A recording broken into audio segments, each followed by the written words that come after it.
This is Echo Zoe Radio, episode 169 for May 2022, with Gene Clyatt on the English Reformation under Elizabeth I.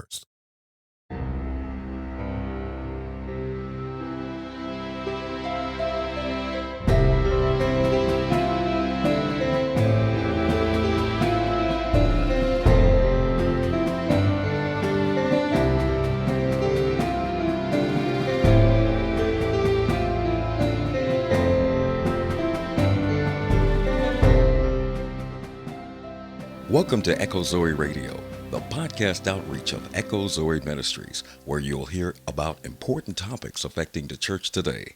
Our primary goal is to explore a variety of issues while remaining faithful to God and His Word. Stay with us for the next hour as your host, Andy Olson, shares his conversation with this month's guest.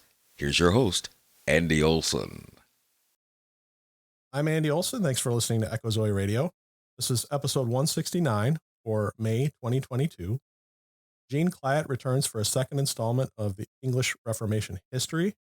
Gene was first on with me in August of last year, where he talked about the early days of the English Reformation under Henry VIII and Bishop Thomas Cranmer. In this episode, Gene reviews a little bit of that at the beginning, and then he talks about England under Queen Elizabeth I. The first episode that we did was pretty fascinating, so if you didn't hear it, now would be a great time to pause this show and go listen to that one, which you can find at echozoe.com/160. This episode should be on Rumble if you wish to watch the video. It's also on the locals page in both audio and video formats. If you're seeing it on YouTube, come on over and subscribe to Echo Zoe on Rumble too. Video will continue to go on YouTube, but I'm putting more emphasis on Rumble just to stay ahead of big tech censorship. Also, in regards to social media, you can find Echo Zoe on Twitter, Truth Social, Gab, Parler, Getter, and Telegram. And also, you can find an up-to-date list of all these various websites, all these social media sites. And then if any are added, any new ones come along, those you can also find when appropriate at echozoe.com/linktree. Just a reminder, the film Jerusalem's King is up at the locals page. Come join us at locals. Use the promo code in the pinned comment to come peek behind the paywall where you can watch the film. I'm still quite proud of my involvement in the production of Jerusalem's King, even though that involvement is pretty limited. And I highly recommend seeing it. You can do so completely free by using that promo code and watching it at echozoe.locals.com. Finally, I want to remind everyone about the Christian podcast community. Echo Zoe is just one of many excellent biblically faithful podcasts that you'll find at the Christian podcast community. There are a lot. In fact, our guest this month, Gene Clyatt, is one of them. Gene does a show called Squirrel Chatter, in which he reads from the Book of Common Prayer and various scriptures. And then he also talks about a general topic of the day. You can find an entire list of all the podcasts available at christianpodcastcommunity.org. You can also subscribe to the shows you want to hear directly on individual feeds, or subscribe to a community feed and get all of the shows from the entire community in one big feed. Show notes for this episode are available at echozoe.com/169. That's where you'll find an outline of our discussion today, as well as a few additional resources. With that, here's my discussion with Gene.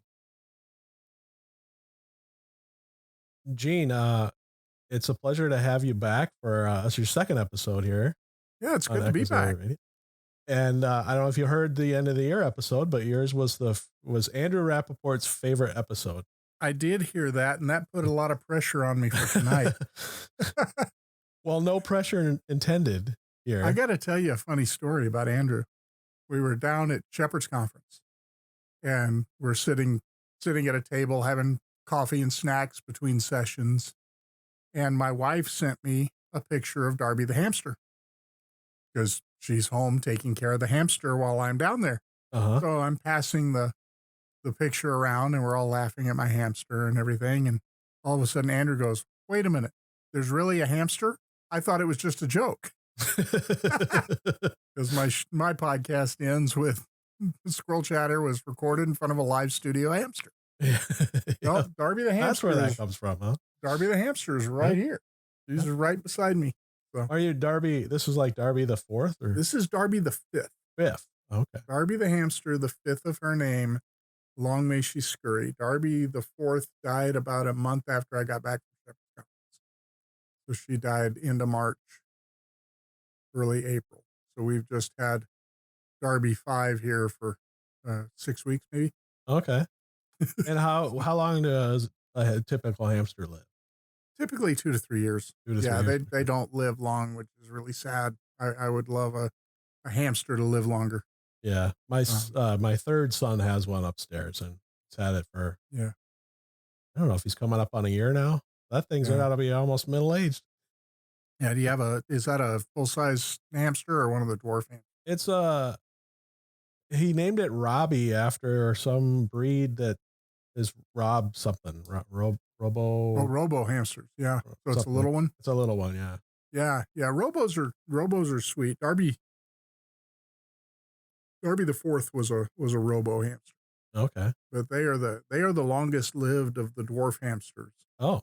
They are also the fastest dwarf hamsters, and they are the least domesticated dwarf hamsters. Oh. Because they've only been around for maybe as pets for about 10 years. Oh, really? So they're not a long history of domestication. Okay. So it takes a lot of work to tame one. Okay. And matter of fact, when we brought Darby 4 home, she spent the first 20 minutes in our house behind the bookcase. Okay. I was trying to pick her up out of the carrier and put her in her cage, and she took off. Oh. So. Well, I tried to do when I was a kid and had a hamster. We had the ball you'd stick them in, and then they can run around the house. Yeah, I got one of those too. And my son watches way too many YouTube videos for people who are like big hamster rights activists and stuff. So he's like, no, we can't get one because their little toes get stuck in the holes or something. And then that's bad. That can happen. But I've had hamsters running around in the hamster balls. And once he hears from his YouTubers, like what, the proper thing to do with hamsters, that's the way it's going to be. How old is he? He's 10. He'll be 11 in August. Okay. Yeah. Pretty impressionable at that age. Exactly. Yeah. So last time we talked about the early English Reformation, the beginnings of the English Reformation. We covered a lot last time. Yeah. We started with the background and looked at the War of the Roses. Mm-hmm. And why Henry VIII would need an heir. Yep. Then we looked at the reign of Henry VIII and Henry's break with Rome because he wanted to divorce Catherine of Aragon and marry Anne Boleyn and all of that. And that was what started the English Reformation.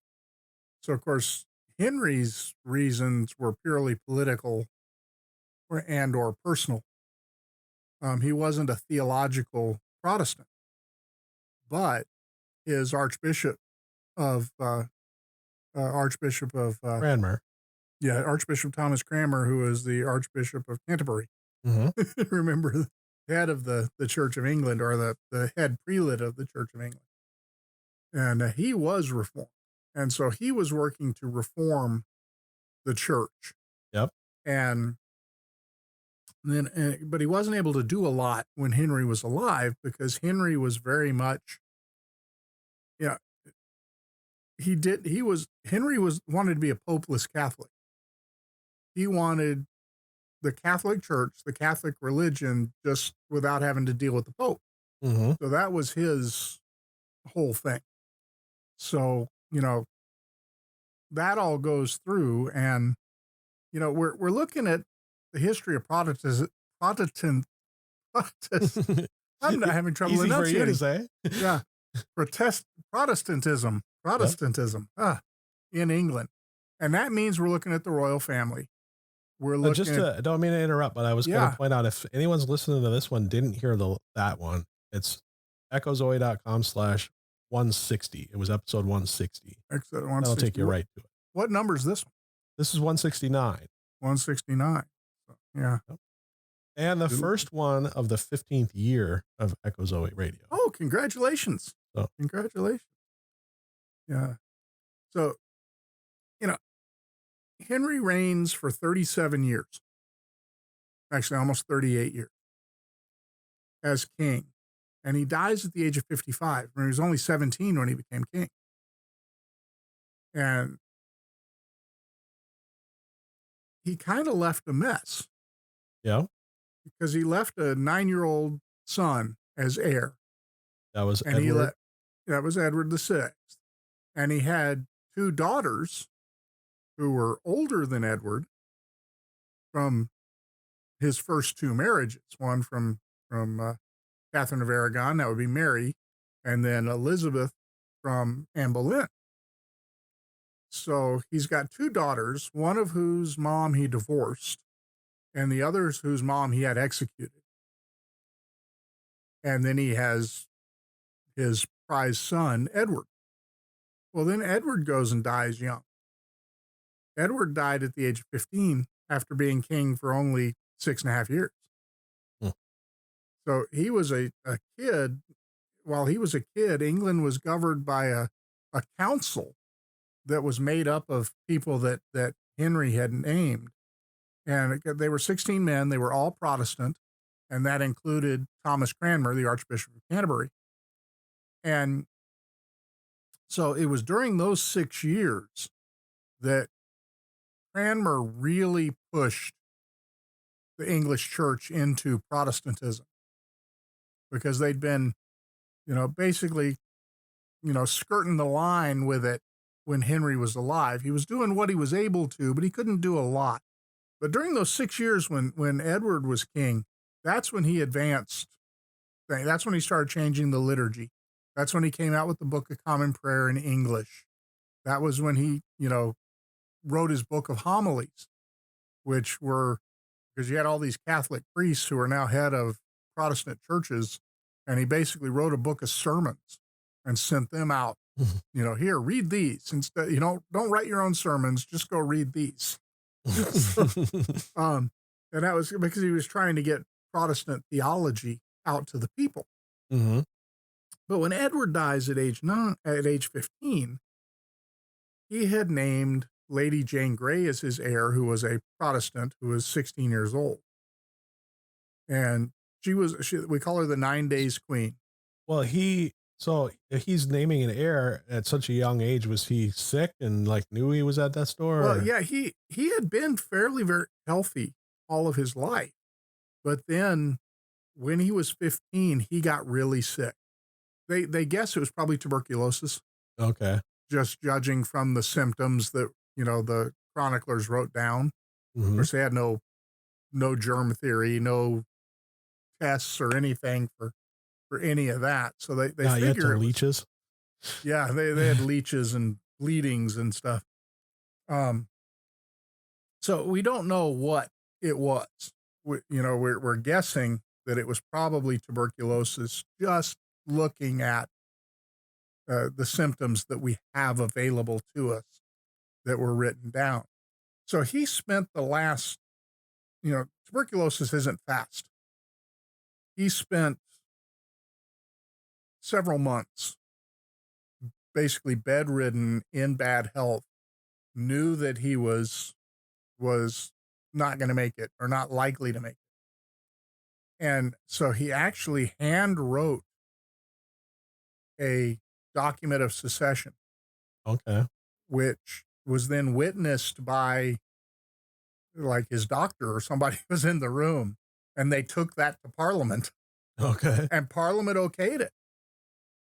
And what it did is it gave the throne to his Protestant cousin, who was Jane Grey, who was, like I said, she was 15 or 16 years old at the time.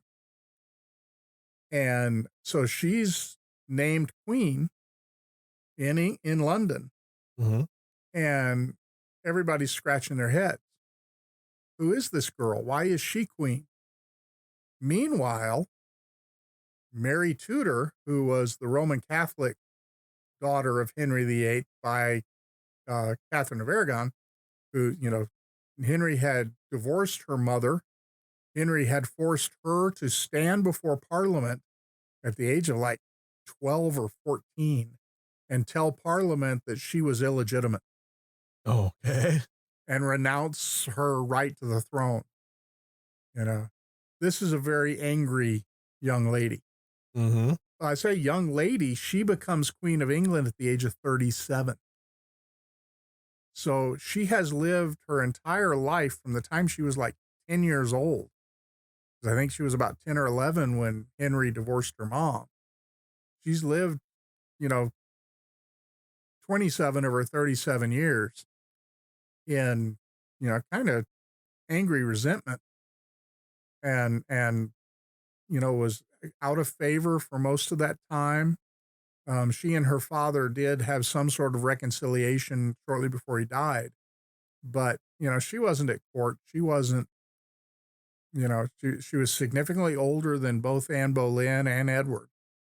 So she wasn't raised with them. Mm-hmm. She was already up and out. They were kind of raised together because, but she wasn't. So she wasn't part of that. And she was very much a Roman Catholic. So she comes to power. She marries Prince Philip of Spain, who is a Roman Catholic. He's also, he would become, in 1556, just a couple of years later, she became queen in 1553. 1556, 1554, she marries Prince Philip, who becomes king of Spain in 1556. So Mary is now queen of England and Spain. Oh, wow. Okay. And Philip is king of England. He's married to the queen. He wasn't prince consort. He was given the title king. Oh, wow. Okay. And was kind of co-ruler. Although he spent most of his time in Spain, he wasn't in England. He was like 11, 12 years younger than she was. Oh. So I mean, she's 37. Mm-hmm. He spent a lot of time in Spain. It was a political marriage, Mm-hmm. But she thought, a couple of times she thought she was pregnant, but she never was pregnant. She ended up dying of what is believed to either be stomach cancer or ovarian cancer, Mm-hmm. which caused a swelling of the stomach and everything. Everybody thought she was pregnant twice. Mm. And so, she dies. She only reigned 5.5 years. But during those 5.5 years, she tried to undo all the Protestant reforms that her dad had done. And she ends up killing 300 people, including Thomas Cranmer, Latimer and Ridley, there's several of the bishops who were head of the English church. And this was, I was just going over the show notes from last episode. Yeah. This was the White Horse Inn group. Yeah, the White Horse Inn group was a lot of the people that had led the Reformation in England. Well, she had 300 people burned at the stake. And Fox's Book of Martyrs is really about that. Okay. That was the Marian martyrs, the people that Mary had executed. This is the reason why Protestants gave her the nickname Bloody Mary, because she had all these people killed. And I say Fox's Book of Martyr lists 312 individuals who were burnt at the stake or hanged or died in prison under Mary. And hundreds more fled to the continent. More about them in a little bit. Mm-hmm. So, but she was there for 5.5 years. And then she died in November of 1558. And Elizabeth, her younger sister, becomes Queen of England at the age of 25. So she's a young monarch when she comes to the throne. Now, because she cannot make any changes until she's crowned, Elizabeth's coronation is a Roman Catholic ceremony. Oh, okay. Because of her older sister returning the country to Catholicism.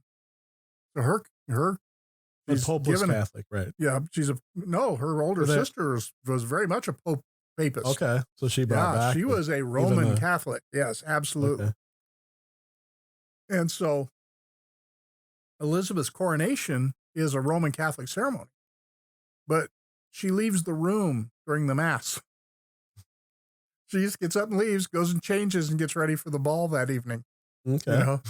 And then she starts undoing all this stuff. She wished to end the religious strife.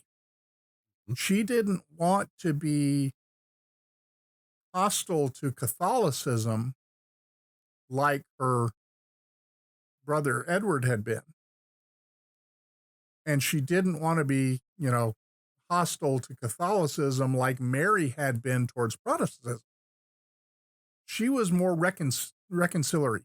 Mm-hmm. She wanted to smooth the waters. She wanted to have, kind of get rid of the tension, get the peace coming back.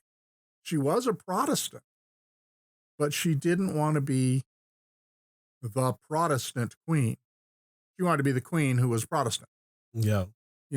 And so she was trying really to be more political and less theological, kind of like her father Henry. But at the same time, she herself was Protestant. I said Henry kind of wanted nothing to do with the Pope while remaining Catholic. She didn't want the harsh theology in her Protestantism. So this is really the start of the Anglican middle road, middle path idea, that they're not hardline Protestant, but they're not Roman Catholic. It kind of starts with Elizabeth, because she was trying to promote peace. She didn't want all this fighting and everything. So she, of course, issues a prayer book to replace, because Mary had gotten rid of the 1552 prayer book that Cranmer had written. So in 1559, Elizabeth issues her own prayer book. And it was revised to be less dogmatically Protestant. For example, I just copied a couple of passages here. In the 1552 communion ceremony, it reads this way. And it's got instructions for the minister, and it calls him a minister, okay? So, and when he delivereth the bread, he shall say, take and eat this, in remembrance that Christ died for thee, and feed on him in thy heart by faith with thanksgiving. The 1559 communion says this, and when he delivereth the bread, he shall say, the body of our Lord Jesus Christ, which was given for thee, preserve thy body and soul in everlasting life, and take and eat this in remembrance that Christ died for thee. Feed on him in thine heart by faith with thanksgiving. So she left the door open for transubstantiationism. Mm-hmm. Before it was like, this is in remembrance of. Mm-hmm. So but her ceremony was very much, it left that door open for transubstantiationism. The other thing that she did, it hints at sacramentalism. Did you catch that?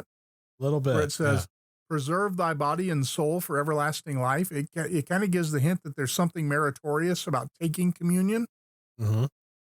That's sacramentalism. Yep. So she kind of didn't entirely go back to a Roman Catholic mass. And in fact, her prayer book forbids the holding up of the host. Yep. Like the Catholics do. So there wasn't a, transubstantiation in the ceremony, but the door's still left open that, there's something here. She did not outlaw being Roman Catholic. But she did return the Church of England officially to Protestantism, but a less reformed Protestantism. Now, one of the reasons has to be John Knox. And this is kind of sad, because in a lot of ways, John Knox is a hugely admirable guy. Mm-hmm. John Knox, he had fled to the continent when he was Scottish, but he was an Anglican priest under Cranmer. Okay. So he was in England, and he was part of the English Reformation under Cranmer. Well, when Mary became queen and Protestantism was outlawed, he's one of the guys that fled to Geneva. And he actually became friends with Calvin. Well, he wrote a book, or a pamphlet, really. Listen to this title. You'll love this. The First Blast of the Trumpet Against the Monstrous Regimen of Women. Okay. Okay. Monstrous meant unnatural. Regimen was meant rule, rulership of women, the unnatural rulership of women. He's taking aim at Mary. He's taken aim at Mary, who was a Catholic Queen of England. Was there a little bit of the intermediate one? Is it Jane Grey? No, he's not taking. He's not shooting at Jane Grey. Remember, Jane Grey's already dead. Mary had her executed. Sure, but right, she's not his target. He had specific targets in mind. He had three women in mind: Mary Tudor, Queen of England; Mary, Queen of Scots, who was also Queen of France.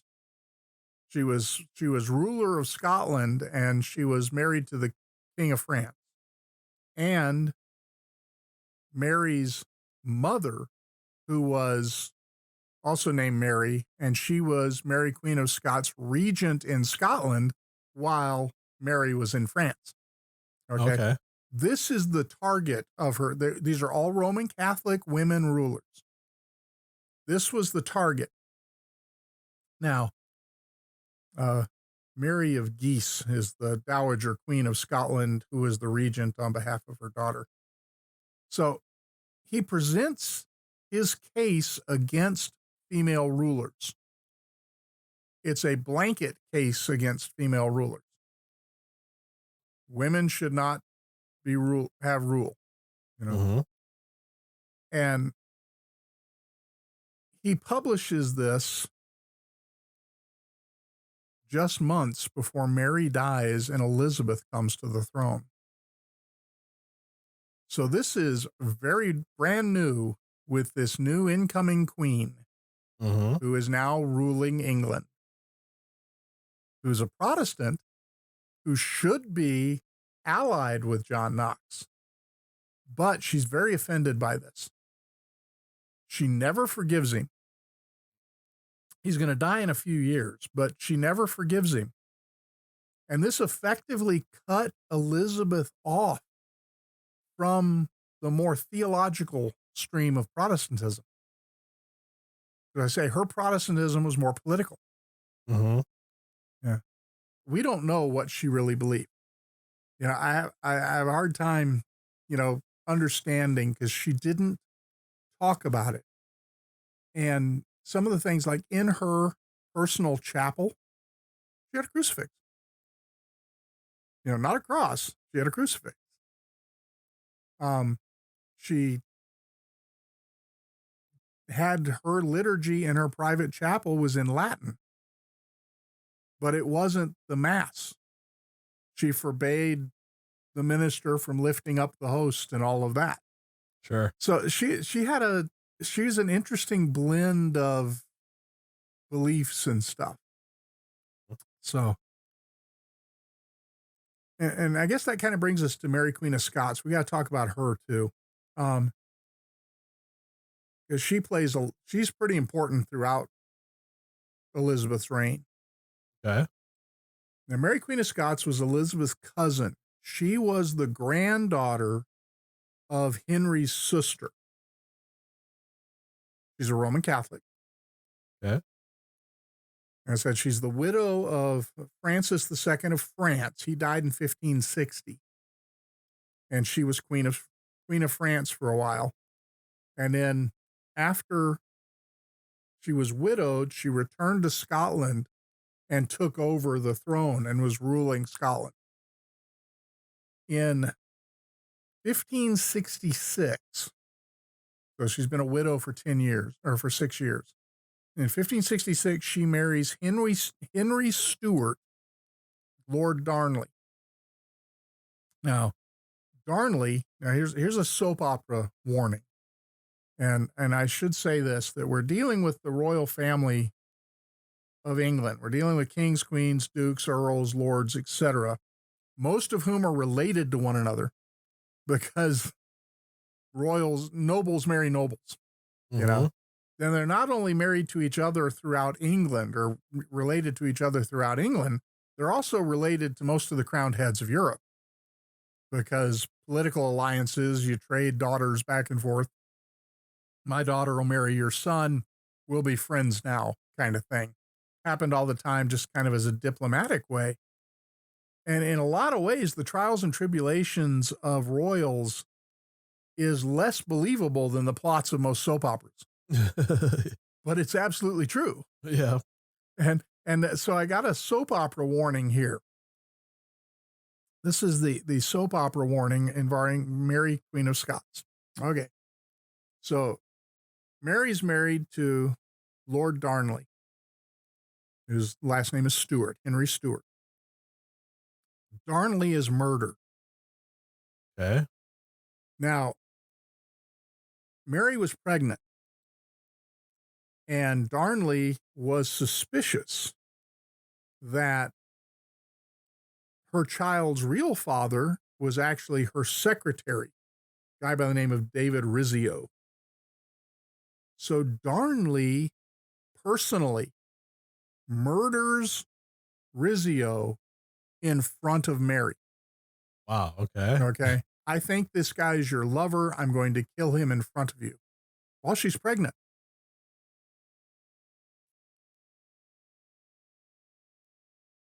So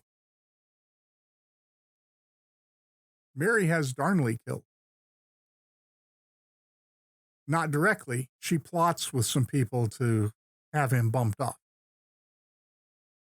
And then she makes plans to marry the man who's suspected of killing Darnley. Okay. I said it's this is all pure soap opera stuff, right? Now, meanwhile, Which just kind of like would cause you to wonder if he's not the real father, that Darnley didn't suspect the wrong guy. Yeah, and that's interesting. But the child has been born, and the child's name is James. James is going to become King James. Mm-hmm. So he's going to be King James VI of Scotland and King James I of England. Same guy. This is the son of Mary, Queen of Scots. Well, after Darnley is killed, 26 Scottish peers of the realm raise an army and capture Mary and force her to abdicate the throne in favor of her 13-month-old son, James. So at the age of 13 months, James becomes James VI of Scotland. Okay. All right. So, and that's in 1568. And then Mary, Queen of Scots, flees to England because she escapes. They want to try her for murder in Scotland. They want to try her for the murder of Darnley. Okay. And I think everybody forgets that Darnley killed this other guy right in front of her, Sure. But they want to try. But it says something about where their legal system was, that even the queen is not going to get away with murder. That was one of the reasons why they made her abdicate, because if she wasn't queen, they'd be able to try her. Okay. And one of the concepts that's starting to rise up at this point in time is this divine right of kings, this absolute divine right of kings. It's really starting to come into play at this time. And you go back, I mean, beforehand, kings were kind of like first among equals among all the peers of the realm. Sure. This is why, the barons had no problem revolting against King John and making him sign the Magna Carta. Wait a minute, you're not an absolute ruler. You're, well, now this whole idea of absolute rule and the divine right of kings is really starting to come into play. This is a growing concept. And so they don't want to kill Mary while she's queen, because that would be wrong. So they want her to step down as queen so they can try her for murder. Well, she escapes to England. And she asks Elizabeth to help her retake her throne in Scotland. And Elizabeth says, why don't you come over here to this castle and stay in this locked room for a while? Okay. So she has Mary locked up in England. She doesn't want to send her back to Scotland because she doesn't want to see a queen executed, because she doesn't like the idea that you can execute queens, being a queen herself. Sure. She don't want to give anybody any ideas, right? Right. Understandable. But she doesn't want to send Mary to France because Mary is her closest relative. Remember, Elizabeth is unmarried. Mm-hmm. Elizabeth has no children. Elizabeth has no heir. Technically, Mary is her heir. Okay. So she doesn't want to send her to Catholic France, where she used to be queen, where she could gather support for restoring a Catholic monarchy to England. Mm-hmm.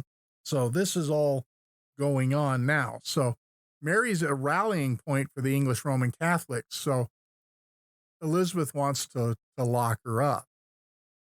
And the fact that Mary is this catalyst for the Roman Catholics and the center of Roman Catholic desires to return England to Rome, she's the focal point of all sorts of papist plots to overthrow Mary. Now, Mary's had about 10 years of peace, or not Mary, Elizabeth, overthrow Elizabeth. Elizabeth has had about 10 years of peace. She's, been queen for 10 years. She's been working towards, this kind of reconciliation thing. She hasn't been arresting Catholics and throwing them in jail. She hasn't been killing priests. She hasn't been doing any of that. Right?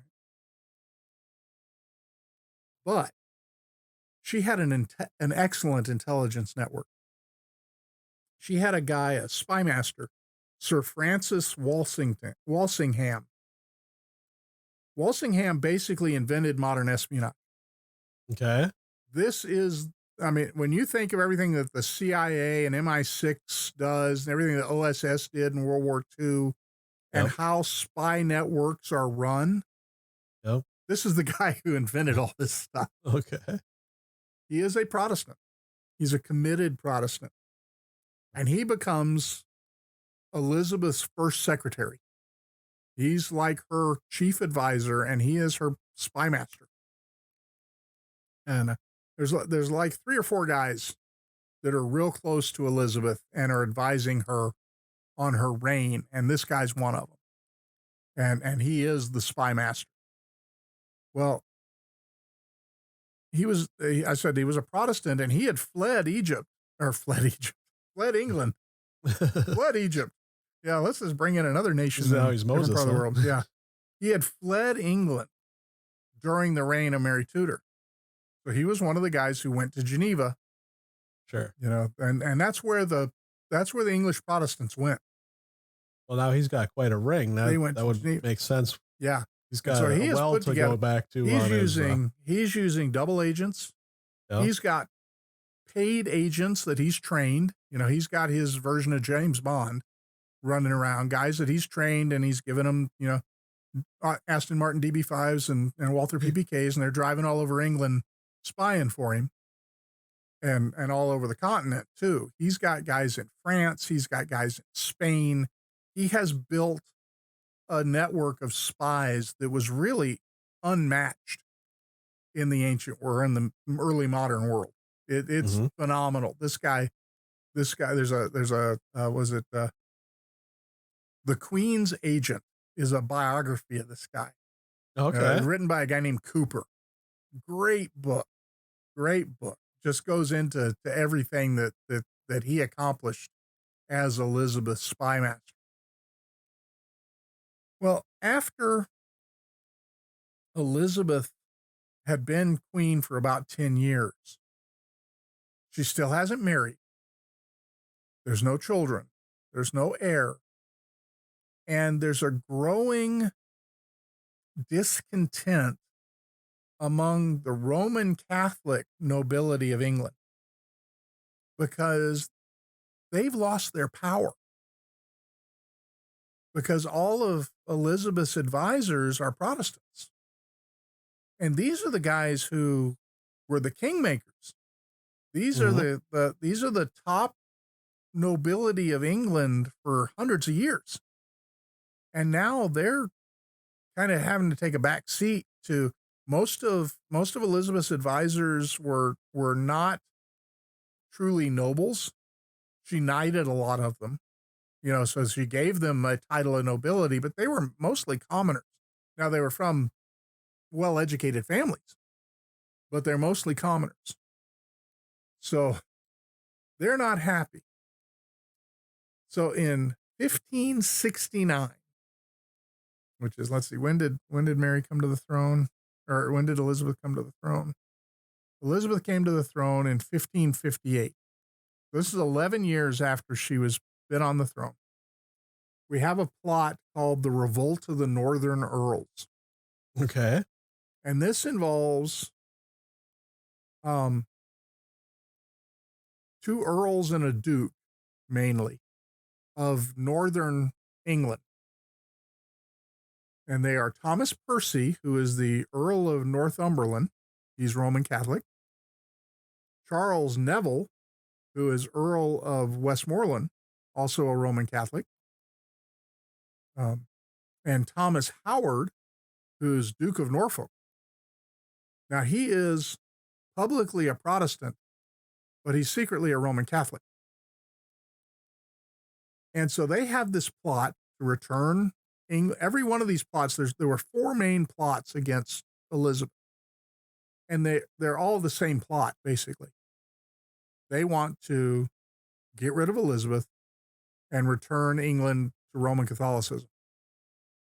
Who's the heir at this time? At this time, Mary. The heir is Mary, Queen of Scots, right? Mm-hmm. So here's the plot. The plan is that the Duke of Norfolk, which is Thomas Howard, is going to marry Mary, Queen of Scots. Okay. Spain is going to give military aid to overthrow Elizabeth, and they're going to put Thomas and Mary on the throne as King and Queen of England and return England to Roman Catholicism. But Robert Dudley, who's one of Elizabeth's advisors, one of these two or three guys around Elizabeth, learns about the plot. Mm-hmm. And so Elizabeth moves Mary, Queen of Scots, to a more secure location. Now, she's not in prison, okay? She's basically a quote-unquote guest of Friends of Elizabeth, Okay.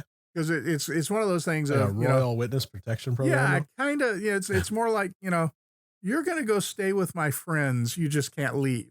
But she's not locked up. She's in, she's spending her time doing royal things. She's, going hunting and going falconing and everything. But it's like, you're going to live with these people and you can't leave.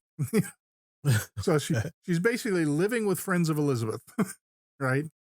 Well, Mary gets moved to a different friend of Elizabeth in a more secure castle. The rebels capture the city of Durham, and they celebrate the Roman Catholic Mass in Durham Cathedral. Okay. Yeah. And their plans were to march on York and take York and then march on to London. Well, the trouble was they were expecting a huge uprising to join them, because nobody's happy, right? And everybody else is like, yeah, we're fine. What's wrong with you? But they're convinced that half the nobles or more are truly Roman Catholic. There's going to be a mass uprising against Elizabeth. We just got to get it started, kind of thing. Well, nobody else rises up with them. And then the Spanish army never shows up. Okay. When Spain had offered help. Now, the interesting thing about Spain, remember, the King of Spain is Philip II. Philip II had been married to Mary Tudor. After Mary died, Philip proposed to Elizabeth Oh, to, because the political match, yeah. and I think he liked being King of England. And Elizabeth turned him down. Elizabeth would never marry, by the way. And I think the primary reason that she would never marry is that it would have been expected, had she married, that she would give her political authority to her husband. But she didn't want to do that. Mm-hmm. So she wasn't going to get married and give up her power, basically. Sure. But Philip had, he had been King of England. He was Roman Catholic. He was staunchly Roman Catholic.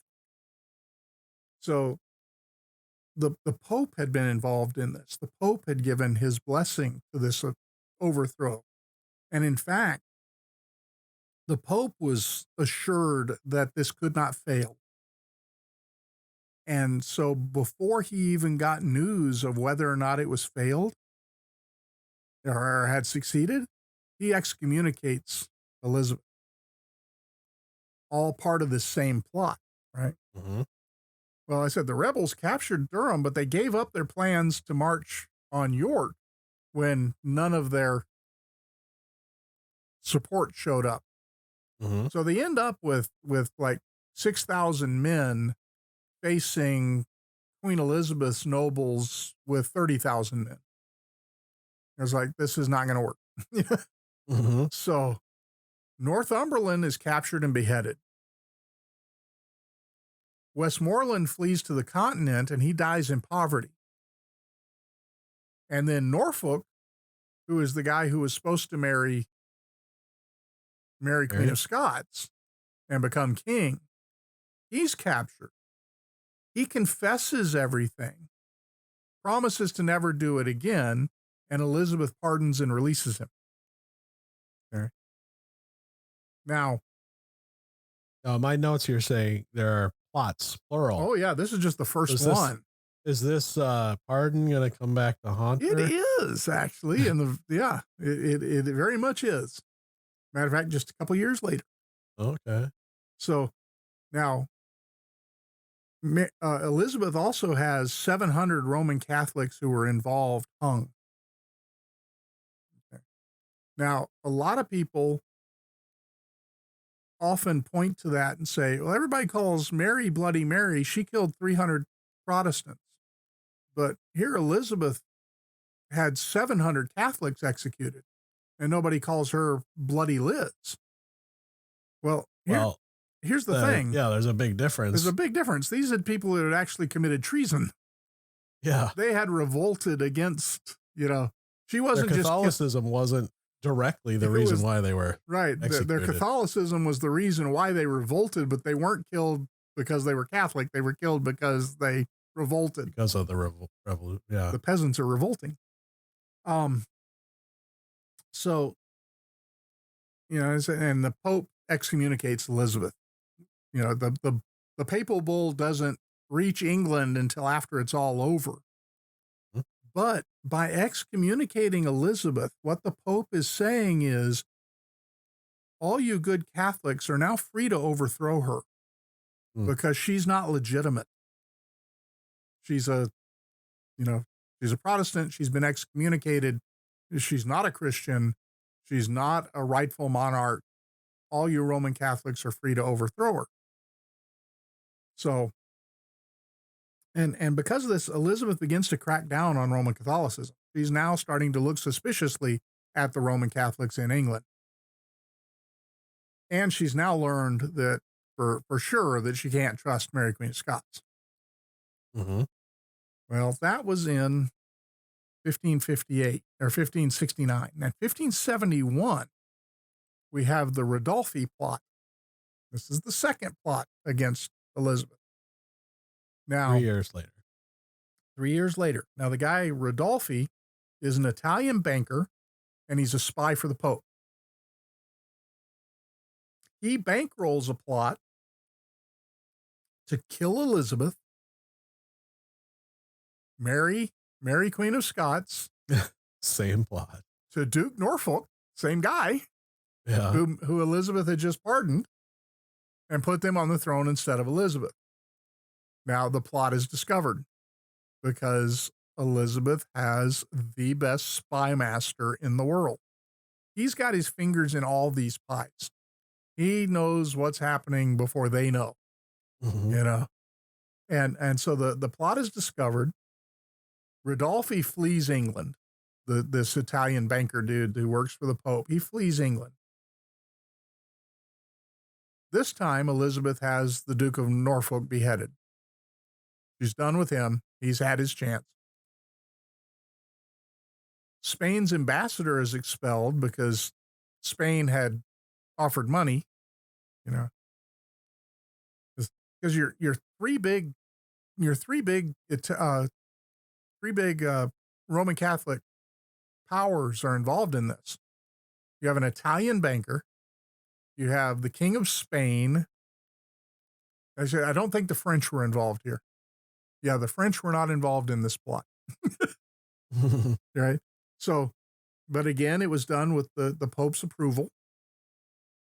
And so after this happens, Elizabeth has new laws passed, now making it a crime to shelter Roman Catholic priests and a crime to convert people to Roman Catholicism.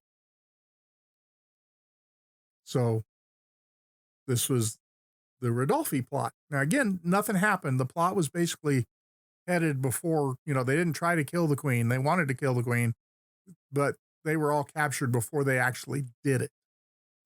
And what was used to convict them was communications between them, because Elizabeth's spy master had gotten a hold of all the letters, or at least enough of them, you know. Well, then in 1583, so this is 10 years later. Okay. No, 12 years later, you have the Throckmorton Plot. And this one involves the Duke of Geese, Geise, Guise. He's French. Okay. He's related to Mary Queen of Scots. Okay. He's So like, they want to make queen again, right? he's one of her uncles, right? So this plot was, he was to invade England with Spanish troops. Okay. French guy with Spanish group. Spanish troops, invade England, kill Elizabeth, put Mary Queen of Scots on the throne. And then marry that other guy? No, because the other guy's dead now. Okay. The other guy was executed in 1571. No, this Duke of Geese from France is going to marry. Oh, Mary. no, he's going to marry her. Okay. Now he is an uncle by marriage. He's not a blood relation. But Okay. remember, his Mary's mom. So creepy, but not like super creepy. He's creepy, but not super creepy. Yeah. Okay. He's either a cousin or an uncle by marriage, because remember, Mary Queen of Scots' mother was Mary of Geese. Okay. So she's married into this family, or she came from this family and married the King of Scotland, who was Mary Queen of Scots' father. And I haven't reviewed back that far to really put that relationship together. But he's going to marry Mary. This Duke of Geese guy is going to marry Mary and become king of England. Return. It sounds to me like at this point, Elizabeth needs to just be done with Mary. Well, she's not going to be done with Mary yet. Well, but it sounds like she should have figured out. She should have, yeah. Is, So anyway, there was an English Roman Catholic named Francis Throckmorton. He was a courier carrying messages between Mary Queen of Scots, this guy in France, this Duke of Geese, and the Spanish ambassador. So that's why it's named after him. He was the guy that kind of that Elizabeth's spy master used to connect these people into the plot. Oh, Throckmorton, and that's the whole thing, that Elizabeth's spy master Walsingham had Throckmorton under surveillance the entire time. So they were reading the mail. Yeah. Okay. Well, Throckmorton is arrested, tortured to get all the information out of him. And interestingly, Walsingham did not use torture often. He did not want to be a reputation of the bad guy. And he only used torture when he already had the information. He could already prove that Throckmorton was involved in the plot. So the torture was not to get a confession out of him. The torture was to get the rest of the information out of him so that they could round up other plotters. Throckmorton is then executed. And that was by hung, drawn, and quartered. Okay. Which, yeah, if you ever watch Braveheart, that's what they do to William Wallace at the end of that movie. Hung, drawn, and quartered, which would be they would hang you until you pass out, then they would let you down, then they would cut open your guts and pull your intestines out. That's the drawing part, or draw out your intestines while you're alive and conscious. Then they would cut off your head, and then they would cut your body into 4 parts. That's the quartering. And the 4 parts of your body were then sent to the 4 corners of England as a warning, this is what happens to traitors. Okay. That was the whole thing behind hung, drawn, and quartered. And in fact, being drawn and quartered was why the U.S. Constitution outlaws cruel and unusual punishment. That's cruel and unusual punishment. Yeah. Is the torturing someone to death as opposed to, if basically, there are things that people should be executed for, just kill them. Don't torture them to death. And so that was, that's what happened to Throckmorton. He was arrested, tortured, and executed. He was the only plotter who was executed. Others either fled England or were imprisoned. Okay. But he's the only guy killed. And remember, this is another plot where nothing actually happened. They uncovered the plot and did away with the plotters, but nothing ever happened. But at this point, after this happens, the law that had made it illegal to shelter a Roman Catholic priest, that used to be punishable by a fine. If you were caught sheltering a Roman Catholic priest, you were fined. And a lot of nobles just kept their priest on their estate and they paid the fine. Okay. He's our priest. He does mass for us here at the house. We pay the fine for sheltering him. Well, at this point, that law has changed, and now sheltering a Roman Catholic priest is a capital crime. Okay. You can be put to death for it because there were quite a few Jesuit priests involved in the plot. Sure. And because again, this was done with the Pope's approval. All right. Well, that brings us to 1586 and the Babington Plot. This is number 4 This now? is number 4. Okay. The Babington Plot in 1586 is virtually identical to the Throckmorton Plot of 5 years before. Okay. The only difference is that we now have a guy named Babington who's the courier instead of a guy named Throckmorton. And this is the final straw for Mary, Queen of Scots. Mainly because in the Throckmorton plot, they had evidence of communication given to Mary, that we're going to do this. But they didn't have communication from Mary to the plotters. Okay. In this one, they do. In this one, they have, basically Mary saying, yeah, do it. I'm in. Okay. All right. So this is the end of the line for Mary. But the plot again is to kill Queen Elizabeth, put Mary, Queen of Scots on the throne of England, restore England to Roman Catholicism. Same plot every time. Right? Well, and at this point, Mary, Queen of Scots is executed. She has her head cut off. So that is the end of Mary, Queen of Scots. So now the Queen of England has executed the mother of the King of Scotland, who is her heir. Because with Mary's death, James VI of Scotland becomes Queen Elizabeth's heir. Okay. So now we're, right? I see where you're going. So that's 1586. Then in 1588, just 2 years later, you have the Spanish Armada. Finally, Spain is going to take direct action to invade England, overthrow Elizabeth, and put Philip II on the throne. His claim to the throne being he had been married to Mary Tudor. Mm-hmm. He had been King of England. And the Pope says he should be King of England again. No, the Pope says. And the Pope says. So, and you know, and among Roman Catholics, the Pope said had quite a bit of, Yep. and the papacy had been kingmakers for generations in Europe. And it wasn't until the Protestant Reformation that they had any nations thumbing their noses at them. Mm-hmm. So there was this is again a Roman Catholic plot with the Pope's approval to take out Elizabeth and put a Roman Catholic on the throne of England. This time it is the first one that's not Mary.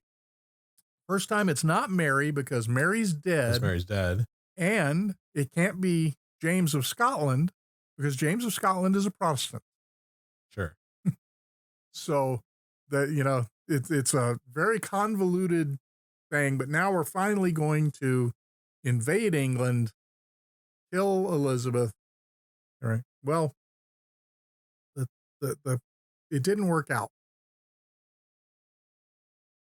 The Spanish Armada, they were going to sail from Spain to the Netherlands, which was a Spanish territory. It's all the Holy Roman Empire was Spain. Uh-huh. You know, so that's basically all of Europe except France. Okay. You know, and Southern Europe, you know, everything, you know, Norway and Sweden and everything, you know, Scandinavia was a different animal. But, Sure. You know, Germany, Austria, all of that was Holy Roman Empire, which is the same family as the Spanish royalty. So it's all tied in together. So they're going to sail to the Netherlands and load up troops and ferry them across the English Channel and invade England.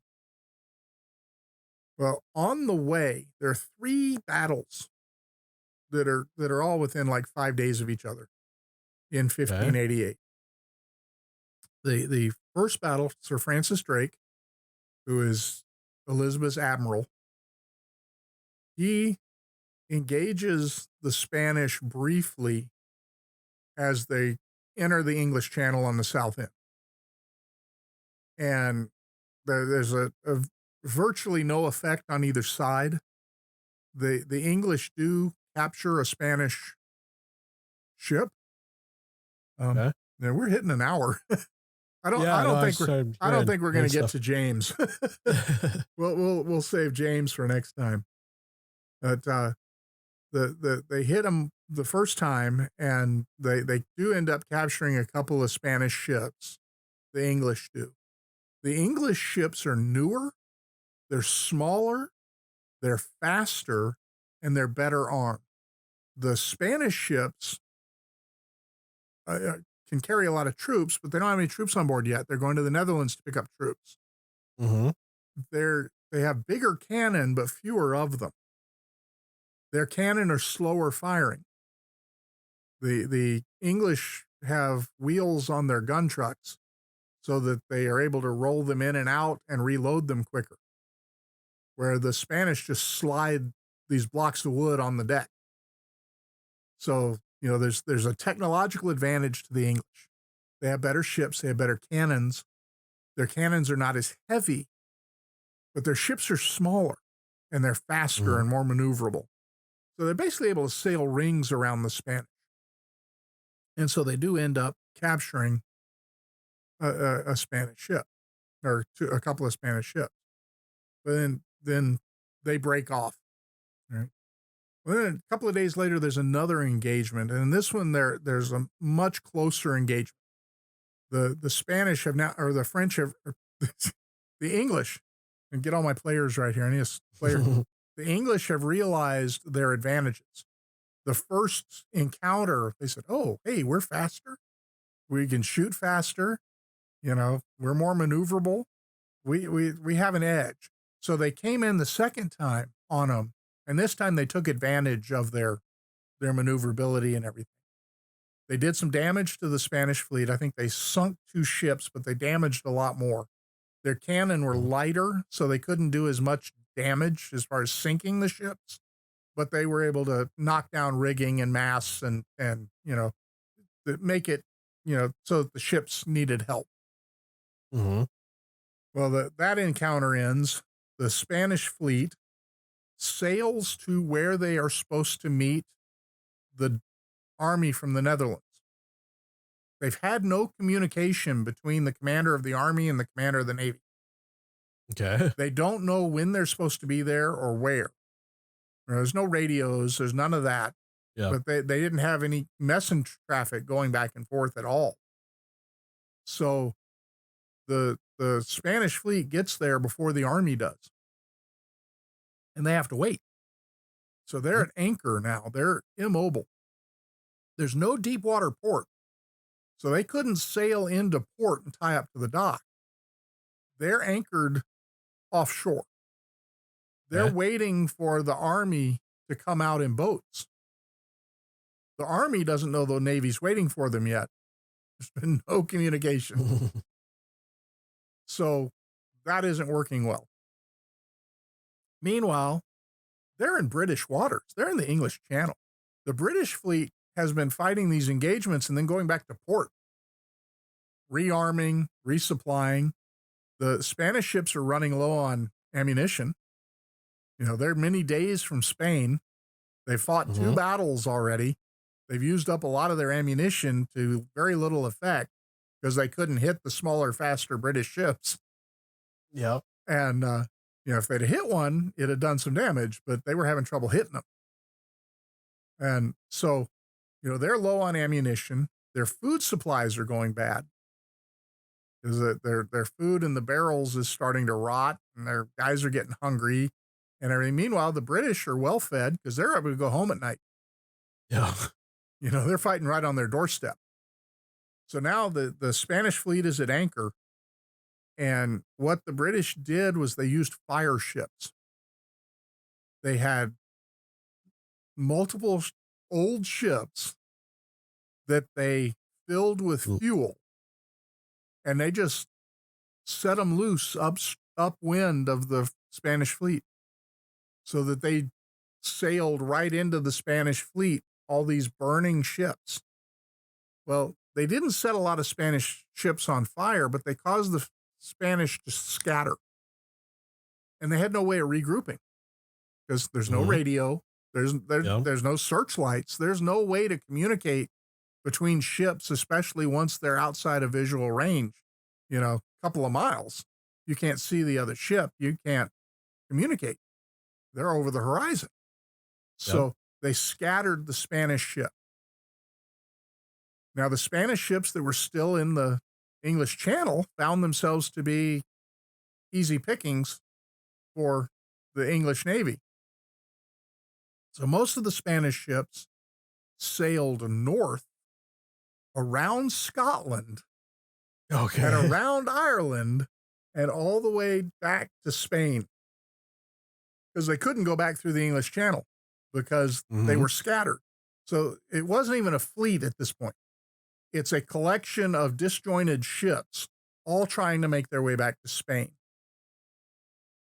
Philip II's fleet, 1 out of every 3 ships made it back. He lost 2/3 of his navy. Wow. This not only ended the Spanish threat to England, this ended Spain as a world power completely. Yeah. Spain had been a huge world power. They have lost. This is the rise of Britannia rules the waves. You know, now this is, you said 1586? 1588. 1588. Yeah. Okay. So the sinking of the Spanish Armada, and now most of the ships that were sunk by the weather, because they hit bad weather as they sailed around Scotland and back down on the west coast of Ireland. They hit Mhm. bad weather, and a lot of the ships were sunk in the bad weather. They weren't sunk by the English. The English only sunk a few ships, but the Sure. English managed to scatter them to defeat the plot and everything, and this ended the Spanish threat to England. So that's Here, yeah. So hearing then kids. Elizabeth dies in 1603 at the age of 69. She reigned 44 years and 127 days. It's still one Okay. of the longest reigns. She's like number 6, I think. And of course, Elizabeth II is Nowhere near the current. nowhere near the Elizabeth. current, but the current has modern medical technology. Yeah. You know, Yeah. When did she come out? It was her 1950s. yeah, she was right after World War II. Yeah, I just saw it recently, and yeah. it's This is right her. my. This is her Jubilee year. Okay, she's coming up on 70. Yeah. So Yeah, that sounds right. yeah. So which is, I mean, she's in her 52 then. 90s. Yeah. 52. Yeah. Well, my parents were born in 54. It's going to be a sad day when Elizabeth, and I know we're getting close. She's in her 90s. But Yeah. it's going to be a sad day. She's been Queen of Well, England my entire life. I think the writing was on the wall when Philip died that her time is Yeah. probably not that Yeah. far behind. Yeah. Yeah. And but boy, I sure, a lot of time memories Mhm. of Queen Elizabeth, and she's an interesting person. Yeah. I was going to ask you, as long as we're Yeah. still on Elizabeth, if you've heard of this. Now, I don't know this in detail at all. The story I heard is kind of I don't want to say conspiracy theory. It's kind of more of a legend, kind of an alternative Okay. narrative to the history that we've been taught, kind of thing. About it's I thought it was fascinating. Now, like I said, it's been a while, and I didn't hear a ton of details, let alone remember details. I'm but- interested to hear what you. So she died unmarried, no Right. heirs, correct? Correct. There's a legend that she did bear a child. There has been a story that because she was sick for a while, and so there was a rumor that she had an affair with one of her advisors and had Mhm. gotten pregnant, and then when the child was either stillborn or the child was spirited away, France. So yeah, my story is Yeah. kind of a little bit more on the spirited away Yeah. side. Because the French actually tried to bring forward someone who Mhm. said, I'm the son of Queen Elizabeth, and Well, the story I had heard that I thought was really fascinating was that she that child may have been actually Sir Francis Bacon, no. and but then it gets really Yeah. wild. It gets really wild because the theory goes on to say that Francis Bacon is the real real person who wrote William- Shakespeare's plays. Well, yeah. William Shakespeare. Yeah. And really the interesting part about the story is that a lot of times fiction is written with a political bent Yeah. in a time and place where speech isn't quite free. Yeah. When speech isn't free, fiction tends to tell the stories that those want to tell that they can't otherwise. I think Francis Bacon would be too old to Okay. have been Elizabeth's child. I'd have to look at the birth dates. And I think that the general consensus is that Shakespeare wrote Shakespeare. Yeah. For the most well, part. that's the mainline story. And So- that's why I thought it was kind of an Yeah, interesting it's alternative history story that suggested that he might have written. And because there's a lot of like intrigue in Shakespeare, and there are things that are kind of woven through his stories. Well, Shakespeare was Elizabeth's favorite playwright. Now, she would never go to the theater, but Shakespeare and his company performed at the palace for Elizabeth on more than one occasion. And indeed, she liked the theater so much that she actually funded her own acting troupe. Sure. that would perform at the palace. So, she liked Shakespeare, and generally it's believed that But what if that is that she knew that he was that yeah, the plays were actually written by her that Shakespeare son, her by secret her son. illegitimate son? Yeah, no, I don't think I don't think the evidence is there. You know, yeah, Well, I I mean, you agree. could speculate that she was actually an alien from. I'm not Yeah, presenting this as I know. like It's I just an believe it's interesting. true. It's more of Yeah, there's a mythology there that was kind of interesting. yeah. I that's not one I've actually heard. There Okay. was a Because the myth tellers say yeah, that the real Shakespeare was kind of a not a very intelligent yeah, guy, kind of a loser, and he was more of the um, and that this Bacon would have been like his ghostwriter. yeah. I But yeah, I've the I don't buy into that. and a jolted Yeah, guy yeah, who believed that he was the rightful heir to the throne, yeah, but could never be because that would out his mother for yeah. Well, one thing we having do an know illegitimate for child. sure is that Henry VIII had a son. He had a bastard son who was almost as old as Mary. He was Okay. born between Mary and Elizabeth, the result of an affair. He acknowledged him. His name was Henry Fitzroy. Fitzroy was a Okay. name given to a bastard of the king, Fitzroyal. This was a name given to a royal bastard. Everybody knew he was Henry's kid. He was raised in the palace. He was a favorite of Henry's. Henry knighted him. He may have even given him an Hmm. earldom. He was well liked by Henry, but he was illegitimate, and there was no way to legitimize him. There was no law that they could use to make him legitimate, Okay. because he would always be a bastard, and so therefore he could not inherit. So, we know that Henry had a son. We know who he is. We know his history. He wasn't hidden at all. But because he was illegitimate, he couldn't have inherited. If Mary or if Elizabeth had had a bastard child, there's no way he could have inherited. And Hmm. indeed, one of the arguments that the Roman Catholics kept putting forth for getting rid of Mary or getting rid of Elizabeth in favor of Mary was the fact that the Pope did not approve Henry's divorce from Catherine. Hmm. Therefore, Henry's marriage to Anne Boleyn was not legitimate.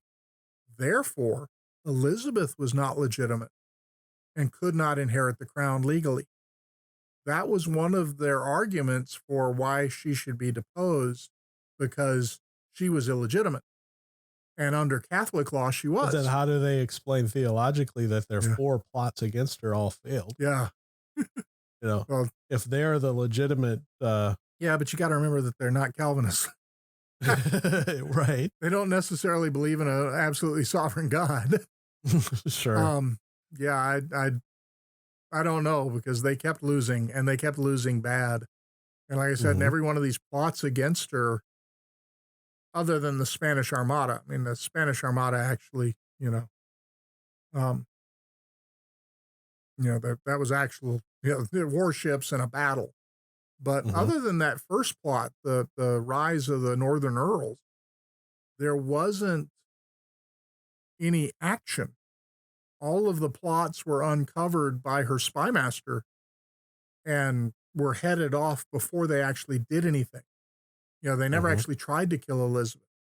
They never tried to break Mary Queen of Scots out of prison. You know, None of it ever materialized. It all got headed off beforehand. Okay. But, um, and that was just because she had the greatest spymaster in the world. And Yeah. so it's I'm hard. gonna check out this book, and I've already got a pile of books on the shelf that may Yeah. never get read, but I'm gonna at least check this Yeah, out. that's a good The one. Queen's The Agent, huh? Queen's Agent. It's by a guy named Cooper. Excuse me, let me see if I can find out who that is. Hey, I got a text from you. Got a text from me. No, there was the message with the Oh, link. Yeah, the Twitter. yeah. 'Cause I looked at it on my computer was how I got the link. Oh, okay. And it was on my phone as well. Twitter Yeah. DM. All right. Yep. It is John Cooper, John Cooper. The Queen's Agent by John Cooper. And Cool. I don't have any. Well, we were talking beforehand about future episodes, and we only got through half of your list tonight. I know. Yeah. But I want to propose something. Slower. I want to go back. Yeah, that's I did cross my mind. Yeah, you talked slower.